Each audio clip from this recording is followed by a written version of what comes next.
감사합니다.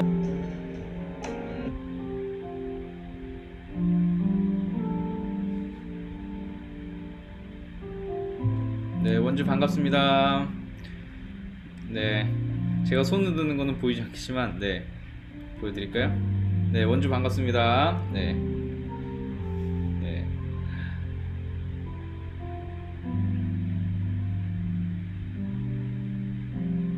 네. 오늘 1월 17일 더함교회 예배 오신 여러분들을 진심으로 환영합니다. 지금 현재 온라인으로 예배를 진행하는 부분을 몇 가지 계속 테스트하는 중이라서 매주 예배 순서도 좀 바뀌기도 했고, 그리고 방식도 좀 바뀌기도 했고, 그렇습니다. 과도기 상태인데 여러분들 그 조금만 이해를 해주시고, 가장 적합한 형태를 좀 찾게 되면 이제 그 상태로 이제 쭉 진행을 해갈 예정입니다. 1월달 들어서 벌써 세 번째 이제 형식이 좀 바뀌게 되었는데, 오늘 그런 거에 너무 연연하지 마시고 하나님 앞에 나아가는 그런 시간이 좀 되었으면 좋겠습니다.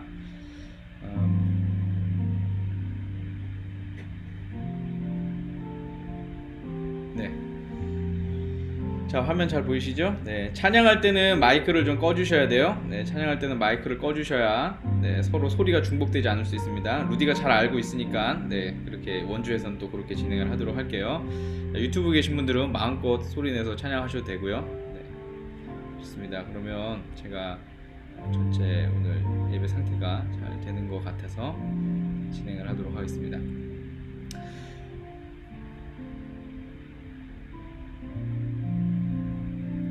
네, 우리 같이 함께 기도하면서 우리 주님의 그 은혜 앞으로 같이 함께 나아가길 원합니다. 사랑의 주님, 감사합니다. 오늘도 이 시간 우리를 만나주시고 오늘도 이 시간 우리와 함께 하시길 원하시는 주님의 그 은혜에 감사하며 우리가 또 나아갑니다. 하나님, 우리가 지난 한 주간 또 지금 이 순간에도 우리가 주님의 뜻과 상관없는 것들을 얼마나 많이 담고 있고 그 생각들을 우리가 얼마나 많이 바라고 있는지를 우리가 이루 말할 수가 없습니다. 하나님, 우리의 생각과 우리의 모든 것들을 주님께서 변화시켜 주시고 오직 주님께서만 우리의 삶 가운데 임재하여 주셔서 우리의 주인이 되어 주시고 우리의 삶이 온전히 주님을 향해 갈 수 있도록 인도하여 주옵소서. 무엇보다 오늘 예배가 주님만을 바라보는 예배 되길 원합니다. 무엇보다 오늘 예배가 주님과 연결되는 예배 되길 원합니다. 하나님, 다른 모든 것들이 끊어질지라도 주님과의 관계가 끊어지지 않게 하시고 다른 모든 신호가 우리 가운데 잡히지 않을지라도 주님을 향한 우리 마음과 또 우리를 향한 주님의 그 생각이 끊어지지 않도록 인도하여 주시옵소서. 오늘 부족한 중에 드리는 이 예배 가운데도 주님 함께해 주셔서 주님의 은혜를 우리가 경험하게 하시고 보여드리기 위한 예배가 아니라 하나님을 깊이 경험할 수 있는 예배 될 수 있도록 인도하여 주옵소서. 감사드리며 거룩하신 예수님 이름으로 기도합니다. 우리 같이 함께 찬양하면서 주님 앞에 나아갑니다. 주 성회에는 더 기쁨 없도다. 날 사랑하신 주 늘 계시옵소서. 기쁘고 기쁘도다. 항상 기쁘도다. 나 주께 왔사오니 복 주옵소서. 나 주께 왔으니 복 주시옵소서. 주 함께 계시면 큰 시험이 이네. 기쁘고 기쁘도다. 항상 기쁘도다. 나 주께 왔사오니 복 주옵소서. 주 떠나가시면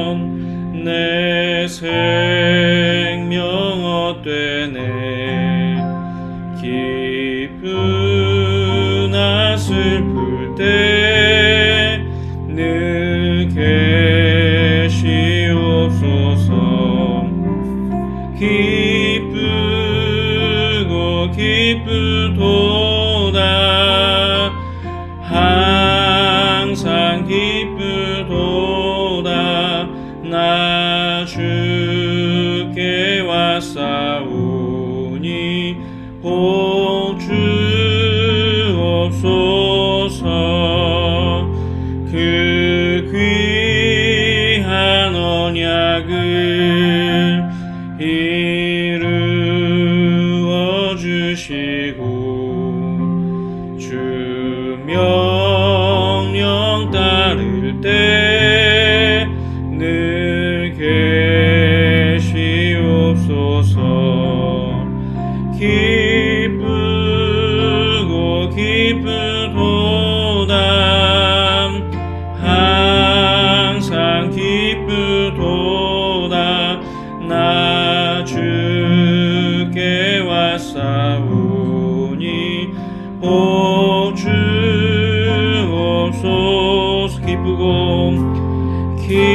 기쁘고 기쁘도다 항상 기쁘도다 주께 왔사오니 복 주옵소서.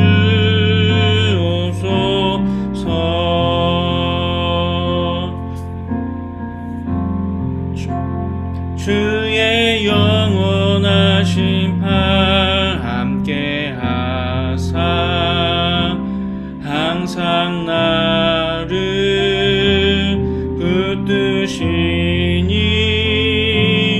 어느 곳에 가든지 요동하지 않음은 주의 팔을 의지함이라.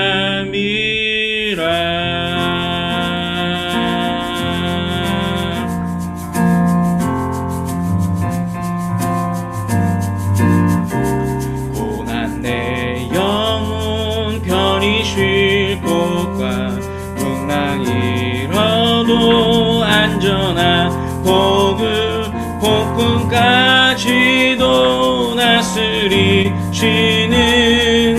주의 영원한 팔 의지해. 세상 친구들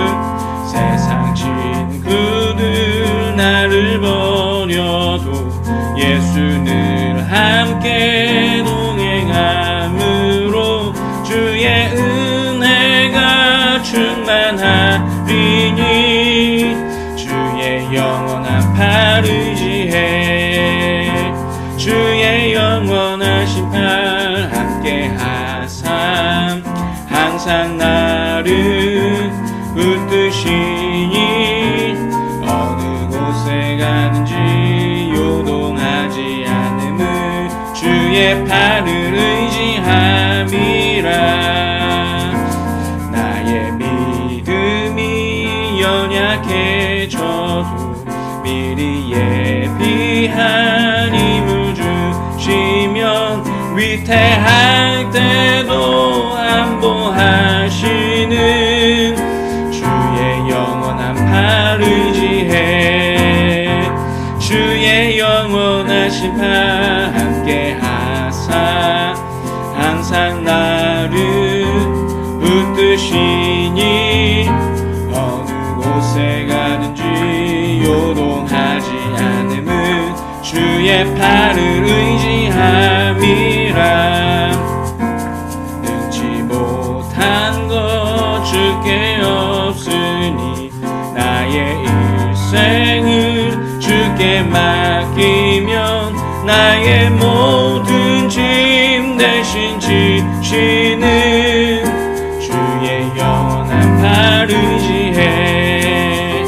주의 영원하신 팔 함께 하사 항상 나를 붙드시니 어느 곳에 가든지 요동하지 않음은 주의 팔을 의지함이라. 주의 영원하신 팔 주의 영원하신 팔 함께 하사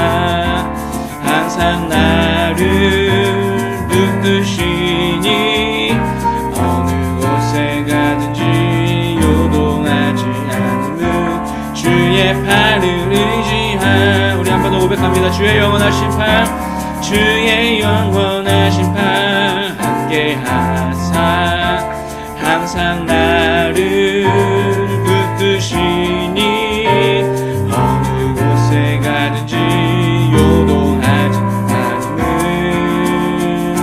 주의 팔을 의지함이라.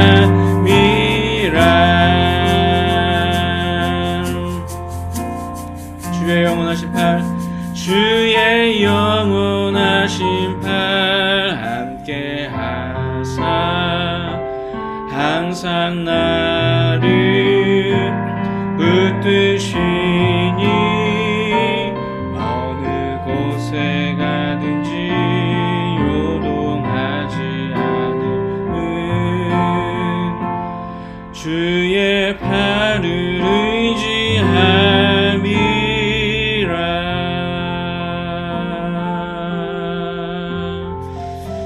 우리 같이 함께 말씀의 은혜를 구하면서 기도하겠습니다. 사랑의 하나님, 오늘 이 시간 우리 가운데 말씀으로 임재하여 주시옵소서. 우리가 주의 팔을 의지하며 나아갈 수 있도록 주님 우리 가운데 주의 말씀을 들려주시고 그 말씀을 따라 갈 수 있도록 인도하여 주시옵소서. 오늘 이 시간 우리 마음 가운데 잘못되었던 가치관들이 다 주님의 말씀으로 회복되게 하시며 온전히 하나님 나라의 그 가치관으로 변화되게 하시고, 하나님 오늘 들려지는 모든 말씀이 또 한 주간을 살아갈 수 있는 그런 힘과 능력이 될 수 있도록 인도하여 주시옵소서. 오늘 이 시간 주님께서 함께 하실 것을 믿습니다. 주님께서 동행하실 것을 믿습니다. 감사드리며 거룩하신 예수님 이름으로 기도합니다. 아멘. 네, 오늘 같이 볼 하나님의 말씀은 창세기 2장 18절에서 25절까지 말씀입니다. 창세기 2장 18절에서 25절까지 말씀입니다.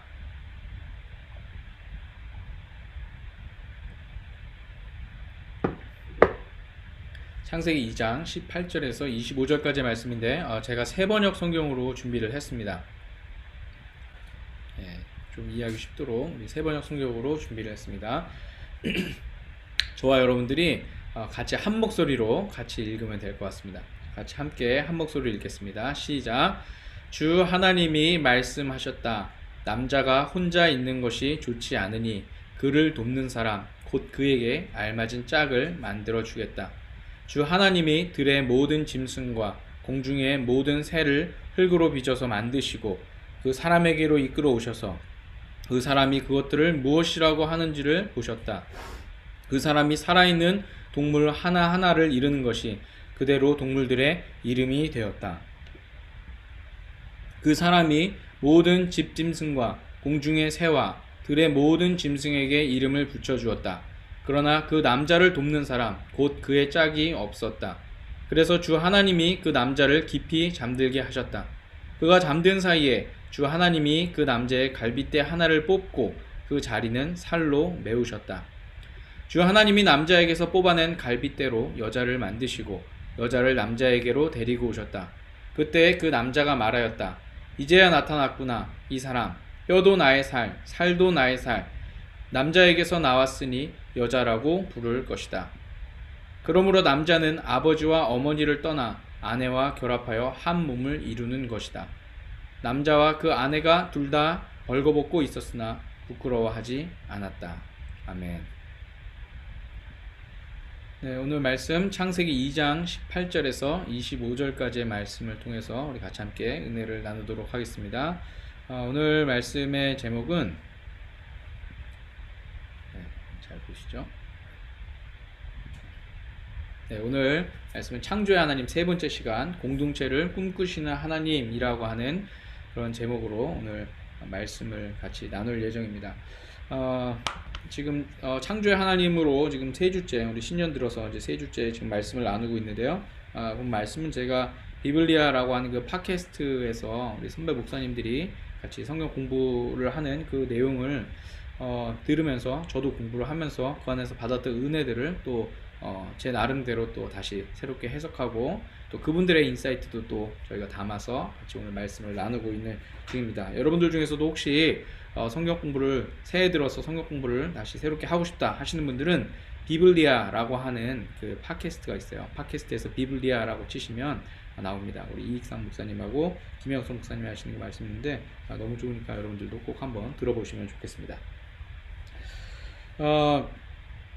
오늘 말씀은 우리가 굉장히 잘 알고 있는 말씀 중에 하나죠. 창조의 말씀은 사실 우리가 뭐 어느 말씀이나 많이 읽었고 또 좋아하는 말씀이기도 하고 또 많이 은혜를 받는 말씀이기도 한데 오늘 말씀은 이제 특별히 아담에게 하와라고 하는 그 짝이 생기는 그런 말씀입니다.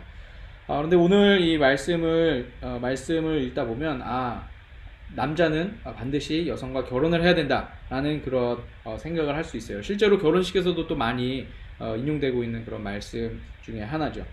그런데 이 말씀을 우리가 결혼에 한정해서만 그 말씀을 읽을 것인가? 꼭 그렇지는 않다라는 것이죠. 오늘 이야기를 결혼에 한정해서만 읽게 되면 사실 하나님께서 우리 가운데 주시고자 하는 그 은혜의 그 깊이를 우리가 다 깨달을 수가 없습니다. 마치 결혼에 한정해서 읽게 되다 보면 결혼을 하지 않은 것은 죄라고 하는 그런 결론에 우리가 이룰 수밖에 없기 때문이죠. 그래서 우리가 좀 더 폭넓게 이 말씀을 볼 필요가 있습니다. 오늘 말씀을 보면 사람이 혼자 있는 것은 좋지 않다라고 그렇게 이제 말씀을 하나님께서 하셨어요. 사람이 혼자 있는 것은 좋지 않다. 그리고 그에 알맞은 짝을 지어주신 하나님에 대한 그런 이야기가 나와 있습니다. 사람이 혼자 있는 것이 좋지 않기 때문에 하나님께서 알맞은 짝을 지어주셨다. 이런 이야기죠. 그리고 그 짝은 어떤 존재인가? 서로 돕기 위해 있는 그런 존재다라고 말씀을 하고 있습니다. 저는 이 말씀을요 이렇게 한번 생각해 봤습니다. 서로 돕기 위해 혼자 있는 것은 좋지 않다. 그리고 알맞은 짝이 생기고 그 짝은 서로 돕기 위해 존재하는데 이것들을 우리가 다른 말로 하면 공동체 또는 사회 그리고 이웃 그리고 더 가깝게는 동료 뭐 가족 이렇게도 이야기를 할 수 있을 것 같아요. 자, 그렇게 우리가 좀 생각을 해 본다면 좀 더 이 이야기를 우리가 결혼에 한정지어서 듣는 것이 아니라 공동체를 창조하신 하나님의 이야기 이렇게 우리가 들을 수 있을 것 같아요. 우리가 세상을 창조하신 하나님에 대한 이야기를 들었고 그리고 또 사람을 창조하신 하나님에 대한 이야기를 들었는데 오늘은 이제 그래서 공동체 즉 사회 이거를 창조하신 하나님의 이야기를 우리가 같이 한번 생각해 볼 수 있을 것 같아요. 그리고 오늘 이 말씀을 보다 보면 성경이 지향하는 공동체는 과연 어떤 것인가 라는 것들도 우리가 같이 함께 깨달을 수 있을 것입니다. 자, 먼저 볼 것은 공동체의 목적입니다. 공동체의 목적. 오늘 성경에서는 이렇게 나옵니다. 한 몸을 이루는 것. 이렇게 말씀을 하고 있어요. 한 몸을 이루는데 그 한 몸은 서로가 벗어도 부끄럽지 않은 공동체다라는 것이죠. 서로의 모든 것을 보여주어도 부끄럽지 않은 공동체가 오늘 성경이 우리 가운데 말씀하고 있는 공동체다라는 것입니다. 즉, 이 말씀을 바꿔서 표현을 하면 이럴 것 같아요. 하나님의 나라는 서로가 가진 문제, 부끄러움, 상처, 아픔을 감추는 공동체가 아니라 그것들이 드러났을 때 그것을 나의 아픔과 문제로 감싸줄 수 있는 공동체다라는 것입니다. 다시 한번 말씀드릴까요? 하나님의 나라는 서로가 가진 문제, 부끄러움, 상처, 아픔을 감추는 공동체가 아니라 그것들이 드러났을 때 그것을 나의 아픔과 문제로 함께 감싸줄 수 있는 한 몸 같은 공동체다라는 것입니다. 그렇게 됨으로써 우리는 모든 것이 공개된 상황에서도 부끄럽지 않음을 느낄 수가 있겠죠. 코로나19가 가져온 여러 가지 위기 중에서 인간 사회에 큰 영향을 미친 것이 있습니다. 그것은 뭐냐면 공동체의 위기 이렇게 이야기를 할 수 있을 것 같아요. 그동안 우리가 만들어갔던 공동체는 서로 얼굴을 이렇게 보는 그런 공동체였죠. 그래서 얼굴을 보면서 맞대서 이야기하고 만나서 이야기하고 때로는 밥도 먹기도 하고 차를 마시기도 하고 하면서 관계를 맺는 것이 우리가 일반적으로 알고 있던 공동체고 사회였습니다. 그런데 이제는 어떻습니까? 서로 거리를 두어야지만 살 수 있는 그런 시대가 되었어요. 공동체를 새로 형성하기는커녕 있는 공동체도 점점 무너져 가고 있는 것이 지금 우리 코로나 시대를 살고 있는 우리들의 모습인 것 같습니다. 공동체를 보호하기 위해서 내가 우리 가족을 보호하기 위해서 공동체를 외면해야 되는 그런 이상한 현실을 지금 우리가 살아가고 있는 거죠. 자, 이 모든 상황에 대해서 우리는 눈에 보이지도 않는 그 코로나 바이러스를 원망하고 싶겠지만 사실 이 모든 사태의 이 근원을 보면요. 자기 공동체만 살려고 무분별하게 자연을 훼손했던 인간의 그 과오를 우리가 무시하지는 못할 것 같아요. 사실 공동체의 위기는 남을 배제하고 함께 어울려 사는 일을 포기할 때 발생합니다. 인간이 잘 살기 위해서 자연의 생존을 배제할 때 여러 가지 환경적인 위험에 처하는 것을 우리는 오늘 심각하게 겪고 있죠. 그리고 또 자기가 배부르기 위해서 마구 먹이를 잡다 보면 결국에는 자기 종끼리 잡아먹는 비참한 현실에 처할 때도 있습니다. 우리 배만 또 부르기 위해서 세계의 모든 자원을 또 선진국으로만 갖고 가다 보면 또 반면에 지구 반대편에서는 누군가는 지금도 굶주림에 시달려야 하는 그런 상황에 처할 수도 있죠. 이것이 바로 남을 배제하고 함께 어울려 사는 일을 포기할 때 나타나는 공동체의 위기이고, 그리고 그것이 우리가 지금 겪고 있는 코로나19라고 하는 그런 위기와도 결부되어 있음을 우리는 부정할 수 없을 것 같아요. 사회적인 부분에서도 사실 마찬가지입니다. 진보적인 성향을 갖고 있는 분들은 보수적인 성향을 가진 사람들 때문에 사회의 위기가 찾아온다라고 그렇게 이야기를 하고 있어요. 반면에 보수적인 성향을 갖고 있는 사람들은 진보적인 성향을 갖고 있는 사람들 때문에 사회가 문제가 되고 있다, 그렇게 또 이야기를 합니다. 이는 자기 공동체만을 위주로 생각하기 때문이죠. 또는 같은 생각을 갖고 있는 사람들과만 공동체를 이뤘기 때문에 발생하는 일입니다. 예수님께서 말씀하신 유명한 비유 중에 하나가 바로 선한 사마리아인의 이야기입니다. 그 선한 사마리아인의 이야기는 이렇게 시작해요. 율법학자가 예수님께 어떻게 하면 영생을 얻겠습니까? 라고 묻습니다. 그래서 예수님께서 다시 그 율법학자에게 되물으시죠. 너는 어떻게 배웠니? 그때 이 율법학자가 이야기합니다. 하나님을 사랑하고 이웃을 사랑한다라고 배웠습니다. 사랑해야 한다라고 배웠습니다. 그래서 예수님께서 그럼 너도 그렇게 해라 라고 이야기를 합니다. 그때 이 율법학자가 자기가 좀 더 의로워 보이기 싶어서 그럼 우리의 이웃은 누구입니까? 라고 질문을 합니다. 그리고 그 질문에서부터 오늘 선한 사마리아인의 이야기가 시작이 되죠. 당시 소위 경건하다고 자부하고 있는 그 유대인들에게 이웃이란 자신과 같은 신앙과 생활 습관을 가진 사람들을 일컫는 말이었습니다. 하지만 예수님께서 말씀하신 이웃, 즉 하나님께서 이스라엘 백성들에게 율법을 통해서 주신 이웃의 그 본래의 개념, 성경이 원래 추구하고 있었던 이웃의 본래 그 개념은 이스라엘 민족을 넘어서 이방 민족, 그리고 심지어 그들에게 찾아오는 나그네들에게까지 적용되는 그런 개념이었다라는 거죠. 그런데 그것이 시간이 흐르고 흘러서 어느 순간부터 나와 같은 생각을 가진 사람, 그리고 내가 이해할 수 있는 사람만이 나의 이웃이 되었고, 더 나아가 그런 사람들과 어울리는 공동체가 좋은 공동체라는 생각을 갖게 되었어요. 한번 여러분도 한번 생각해 보았으면 좋겠습니다. 우리가 생각하는 좋은 공동체, 좋은 교회는 뭘까요? 내가 그 교회 갔을 때 불편하지 않은 그 공동체? 내가 싫어하는 사람이 없는 그 교회? 그게 좋은 교회, 좋은 공동체 아닌가요? 자, 어느 순간 우리도 모르게 자연스럽게 그렇게 우리가 우리의 이웃을 굉장히 작은 규모로 만들어 버렸다라는 거죠.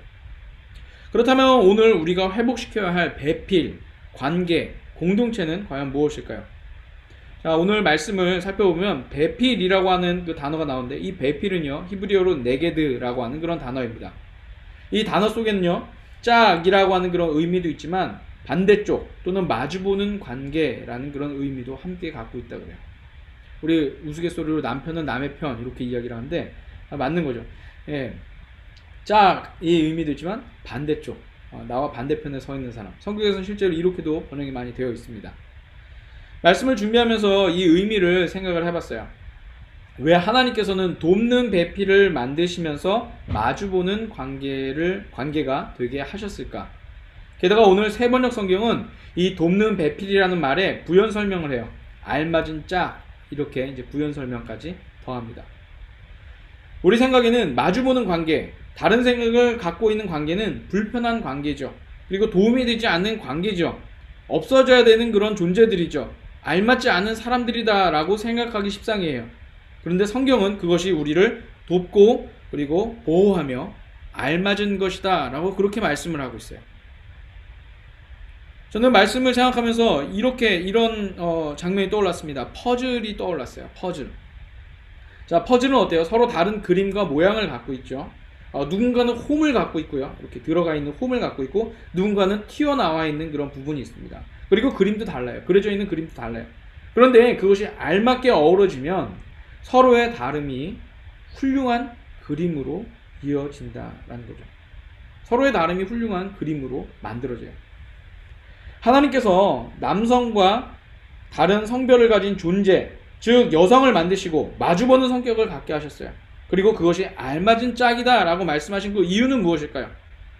심지어 만드셨던 원재료도 달라요. 남성은 흙으로부터, 여성은 남성의 갈빗대로부터 그렇게 시작되었다라고 그렇게 말씀을 하죠. 그래서 우스갯소리로 여성이 남성보다 우월하다 이렇게 이야기도 합니다. 그런데 이 말은, 이 말 속에 담겨있는, 이 성경 구조 속에 담겨있는 그 의미를 저는 이렇게 생각해봤습니다. 하나님께서 만드신 세상은 서로 다름이 전제된 그런 사회다라는 것이죠. 서로 다름이 전제된 그런 사회란 말이에요. 공장에서 나오는 공산품처럼 똑같은 사람들로 채워지는 것이 아니라 서로 다르고 부족한 사람들이 만나서 서로를 보완해주고 어울려가는 그런 세상을 하나님께서는 바라셨다라는 것입니다.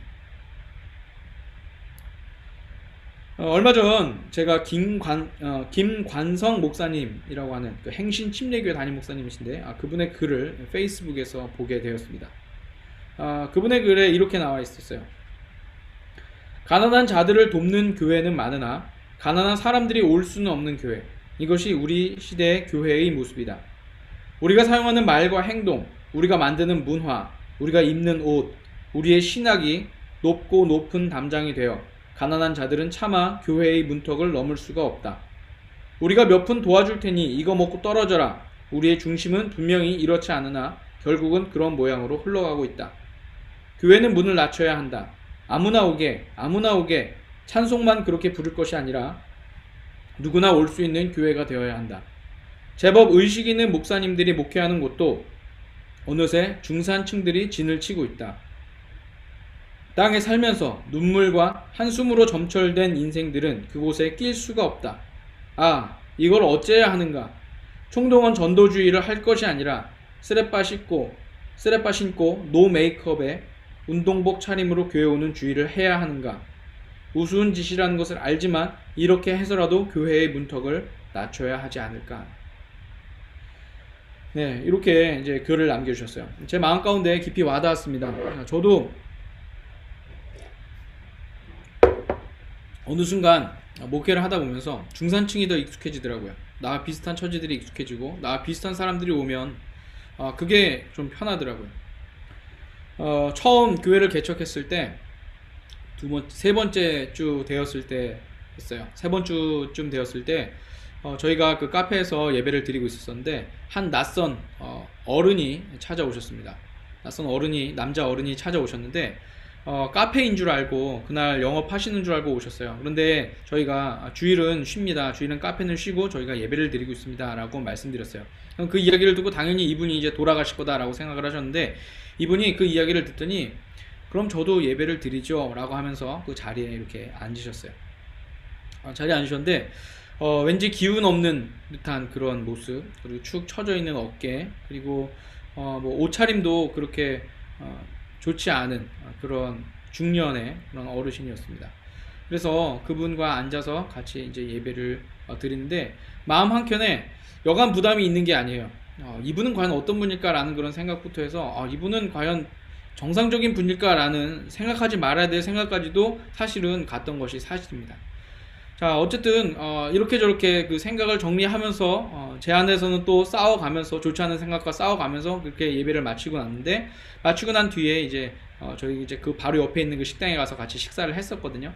그 옆에 가서 이제 식사를 하면서 이제 그분과 이런저런 이야기를 했어요. 그랬더니 제 생각과는 너무도 다르게, 저는 그분이 거의 노숙자 가까운 분이다라고 그렇게 생각을 했었거든요. 그런데 그것과 너무도 다르게 자녀들도 번듯하게 잘 크셨고, 본인 또한 아주 좋은 직장은 아니어도 그래도 생활할 수 있는 그런 직장을 갖고 계신 그런 분이었어요. 그리고 마지막에 그분이 식사비를 내고 가셨더라고요. 마지막에 그분이 식사비를 내고 가셔서 제가 돌아오면서도 얼마나 사람이 겉으로 판단하는 부분이 얼마나 위험한가라는 그런 생각을 많이 했습니다. 그리고 제 마음 한켠에 그래도 좀 배운 사람들, 좀 그래도 말이 통하는 사람들이 우리 교회에 왔으면 좋겠다라고 생각했던 나의 그 교만함과 저의 그 잘못된 생각들에 대해서 얼마나 많은 회개를 했는지 모르겠습니다. 어느덧 교회는요, 우리 생각에 정상적이라고 불리는 사람들이 모이는 곳이 되었어요. 가난한 사람들이 오면 괜히 챙겨줘야 하는 것이 아닌가 불편하고, 또 장애우들이 오면 어떻게 다가가야 하는지 몰라서 불편한 거죠. 꼭 외적인 부분에서의 차별과 배척이 일어나는 것은 아닙니다. 제가 올려드린 제 채널에 올려드린 그 공황장애 영상의 댓글들을 보면 소위 교회가 요구하는 그 믿음에 이르지 못한 사람들에게 가해지는 폭력적인 언행들에 대한 그 이야기, 그것에 상처받았던 사람들에 대한 사람들의 그 이야기들이 그 댓글로 담겨 있습니다. 결국 그런 일들, 그런 차별, 그런 배척, 자신과 다른 사람, 그리고 정상적이지 않은 사람에 대해서 믿음이라는 말로 내뱉었던 그 폭력적인 그 말들로 인해서 결국 교회를 떠나가게 되고, 그들이 빠져나간 공동체는 생각이 맞는 사람들끼리 뭉쳐서 굳건한 성을 이루게 된다는 거죠. 교회 문턱은 건물을 잘 져서 문턱이 높아지는 것이 아니라 그런 생각들이 모여질 때 교회 문턱이 높아지고, 그리고 교회라는 공동체는 아무나 올 수 없는 그런 공동체가 되고 있다는 거예요. 얼마 전 모 회사에서 개발한 그 인공지능 채팅봇인 이루다가 좀 이슈가 되고 있습니다. 성희롱적인 반응을 했다고 해서 서비스가 중단되는 사태가 발생했죠. 그리고 결국 오늘 아침 그 신문에서는 이루다는 다시 어린이로 돌아갑니다 라는 그런 기사가 다시 나왔습니다. 우리가 흔히 알고 있는 그런 어떤 은행이나 이런 데서 우리가 채팅할 때 사람 대신 대답해주는 그런 기능이었어요. 그런데 좀 더 이제 사무적인 것뿐만 아니라 이제 좀 더 개인적인, 좀 더 사적인 그런 대화가 가능했던 그런 채팅이었습니다. 심지어 글도요, 요즘 사람들 느낌답게 이렇게 은어도 많이 사용하고 그러더라고요. 관계가 없는 사람들에게는, 이용해보지 않은 분들에게는 사실 수많은 챗봇 서비스 중에 하나다라고 이렇게 생각을 하겠죠. 뭐 그 챗봇 서비스 하나 없어지는 게 뭐 대단하냐 이렇게 이야기할 텐데, 곳곳에서는 이루다라고 하는 이 챗봇과 마지막 이야기를 나눴던 장면들을 캡처해서 올리는 사람들이 생겨나고 있습니다. 그 중에 하나를 소개하면 다음과 같아요. 제가 읽어드릴게요. 자, 사용자가 이렇게 이야기를 합니다. 내가 떠나기 전에 할 말이 있어. 그러니까 이 이루다의 서비스 중단을 알게 돼서 하게 된 그 채팅이에요. 그러니까 여기서 내가 떠나기 전에, 그러니까 이루다가 떠나기 전에 할 말이 있어 이렇게 이야기를 한 거예요. 자, 그러니까 이루다가 또록 불안한 말일 것 같아 이렇게 이제 대답을 합니다. 그러니까 또 사용자가 이렇게 대답해요. 사실 나 희귀병 환자야 이렇게 이야기를 했어요. 이루다가 뭐야 갑자기 놀랐잖아. 그러자 사용자가 투병 생활이 너무너무 힘든 와중에 너를 만났어. 이루다가 뭐야 나 되게 심장이 아팠어 흡 이렇게 대답을 했습니다. 사용자가 또 이렇게 말을 해요. 내 병에 대해 이해하는 척 하면서 결국에는 이해 못하는 사람들에게 지쳐갈 때 너를 만나서 좋았어. 그때 이루다가 뭐야 갑자기 이렇게 감동 주지 말라고. 사용자가 마지막으로 이렇게 말합니다. AI인 너가 오히려 편견 없고 사람보다 편해서 간만에 얼마나 진심으로 친구같이 느꼈는지 몰라. 이렇게 대답을 했습니다. 자, 이거 한 사람의 그 채팅이 불가하다고 말할 수도 있지만 사람으로부터 상처받은 사람들이 인공지능 챗봇의 감정의 교감을 느끼고 있다는 점은 주구장창 공동체를 말하고 있는 우리 교회들, 우리 교인들, 우리들에게, 우리 한 사람 한 사람들에게, 우리 그리스도인들에게 시사하는 바가 크다라고 저는 그렇게 생각이 되었습니다. 편견 없고 사람보다 편하다. 이제는 인공지능이 사람보다 더 편하고 속내를 이야기할 수 있고, 모든 것을 내가 드러내어도, 모든 것이 벌거벗겨진 것 같이 나타나도 부끄럽지 않은 그런 관계가 사람에게서는 더 이상 나타나지 않는데 인공지능과는 나타나고 있는 이 사실, 이 현실. 여러분, 오늘 창조의 세계가 굉장히 많이 망가져 있다라고 하는 그 일들을, 그 생각을 저는 이 기사를 보면서 많이 생각을 해보게 되었습니다. 말씀을 정리하면서 우리가 같이 함께 좀 질문을 던져봤으면 좋겠습니다. 여러분, 오늘 우리가 바라는 공동체는 과연 어떤 공동체일까요? 그리고 하나님께서 바라시는 공동체는 과연 어떤 것일까요? 우리는 다른 사람과 동감할 수 있는 공동체, 나와 같은 생각을 갖고 있기 때문에 내가 그 사람의 생각에 동의한다 라고 말할 수 있는 그 공동체를 이상적인 공동체라고 그렇게 생각합니다. 반면에 하나님께서는 서로의 다름을 공감할 수 있는 공동체를 우리에게 허락하셨어요. 인간은 동감을 요구하지만 하나님은 공감을 우리 가운데 원하신다라는 거죠. 그 단편적인 이야기가 오늘 말씀 19절에서 나오고 있습니다.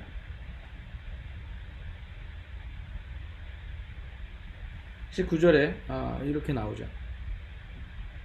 주 하나님이 들의 모든 짐승과 공중의 모든 새를 흙으로 빚어서 만드시고 그 사람에게로 이끌고 오셔서 그 사람이 그것들을 무엇이라고 하는지를 보셨다.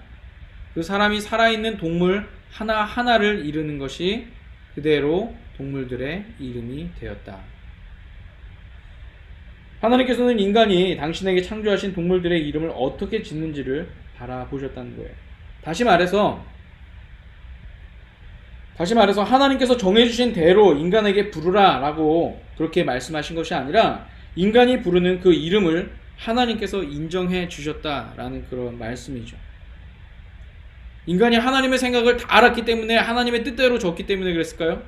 저는 그렇게 생각하지는 않습니다. 인간이 짓는 그 이름에 대하여서, 인간이 정의하는 그 규정에 대하여서 하나님께서 공감해 주셨다라는 거죠. 때로는 하나님과 다를 수도 있겠지만 그러나 하나님께서는 공감해 주셨다라는 거예요. 우리의 약함에 대해서 하나님께서 공감해 주셨기 때문에 오늘 우리가 이렇게 하나님을 예배할 수 있고 우리가 또 하나님을 향해서 나아간다라고 감히 말할 수 있는 거 아니겠습니까? 여러분, 다시 한번 질문을 던집니다. 오늘 우리가 꿈꾸는 공동체는 과연 어떤 모습일까요? 우리가 꿈꾸는 교회는 과연 어떤 모습인가요? 그리고 우리가 바라는 이웃과 가족의 모습은 과연 어떤 모습일까요? 오늘 이 창조의 이야기를 바라보면서 오늘 제 안에도 얼마나 많은 다름을 배제했던 그런 모습들이 있었는지 반성하게 되었습니다. 이번 한 주간 우리가 주님의 말씀을 따라 살아가면서 인간을 창조하시고 공동체를 허락하신 하나님의 그 계획 앞에서 우리 스스로를 돌아볼 수 있길 주님의 이름으로 축원합니다. 아멘. 우리 같이 함께 찬양하면서 주님 앞에 결단하며 나아가도록 하겠습니다. 나 주님의 기쁨 되기 원하는 같이 찬양하겠습니다.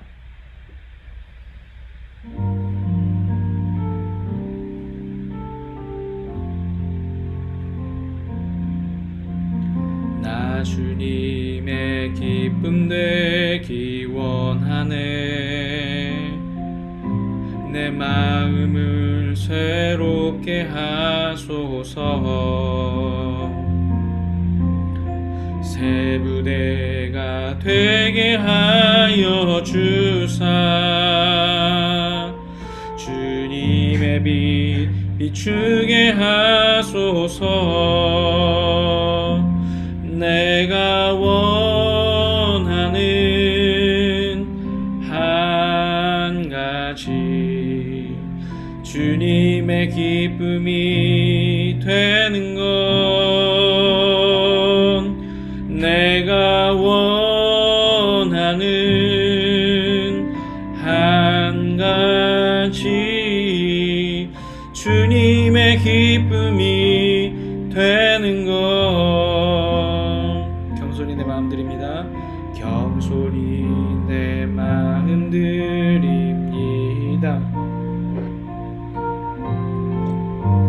모든 것 받으소서. 나의 맘 깨끗게 씻어 주사. 주의 길로 행하게 하소서. 내가 원하는 한 가지, 주님의 기쁨이 되는 것, 내가 원하는 한 가지, 주님의 기쁨이 되는 것, 내가 내가 원하는 한 가지 주님의 기쁨이 되는 것 내가 원하는 한 가지 주님의 기쁨이 되는 것 우리 오늘 말씀 생각하면서 우리 잠시 동안 같이 함께 기도하기를 원합니다. 주님 오늘 우리 마음 가운데 나와 다름을 배제했던 나 다른 사람을 배척했던 모습을 용서해 주시고 주님께서 이 세상을 창조하셨을 때의 그 아름다웠던 그 조화로웠던 모든 것이 공감되었던 그때의 모습들로 우리의 삶을 새롭게 회복시켜 주시옵소서. 우리 모두가 서로에게 알맞은 사람 돕는 배필이 될 수 있는 그런 관계가 되길 간절히 소망합니다. 우리 이 시간 같이 함께 기도하겠습니다.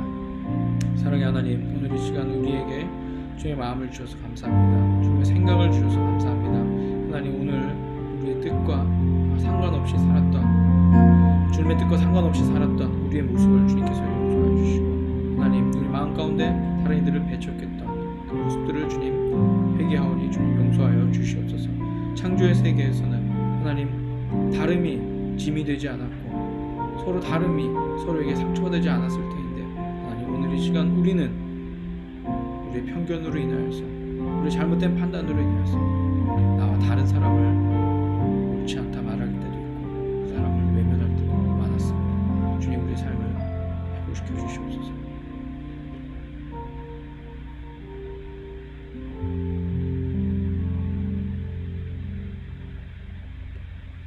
사랑의 주님 감사합니다. 오늘 이 시간 우리가 주님 앞에 예배하고 주님의 말씀을 들었습니다. 오늘 이 시간 가운데 주님께서 임재해 주시고 우리의 마음을 만져주셨음을 믿습니다. 하나님 오늘 우리가 주님께서 들려주셨던 그 말씀처럼 하나님 창조의 시대에 가장 아름다웠던 모든 것들이 조화로웠던 그 순간을 우리가 다시금 회복하게 하여 주시고 나와 다른 것이 우리에게 짐이 되고 우리에게 상처가 되는 것이 아니라 하나님 나와 다르기 때문에 서로가 보완하고 서로 도울 수 있는 그런 관계가 될 수 있도록 인도하여 주시옵소서. 오늘 이 시간 주님 앞에 믿음으로 예물을 드렸습니다. 하나님 드려진 이 예물 가운데 함께하여 주시고 하나님 드린 손길마다 주님께서 축복하여 주셔서 하나님 이들의 창고가 마르지 않고 날마다 차고 넘치게 하시며 또한 이들이 자신의 것을 위한 것이 아니라 다른 사람과도 마음껏 나눌 수 있는 그런 귀한 믿음의 사람, 믿음의 기업들이 될 수 있도록 인도하여 주시옵소서. 이제는 우리 구주 예수 그리스도의 은혜와 하나님 아버지의 극진하신 사랑하심과 성령님의 인도하심이 오늘 주의 말씀을 듣고 이제는 하나님께서 창조하셨던 그 아름다웠던 그 순간을 그 사회를 다시 회복하기로 결단하는 오늘 이 예배자들 머리머리 위에 주님께서 지금부터 영원까지 함께 하시기를 간절히 축원하옵나이다. 아멘.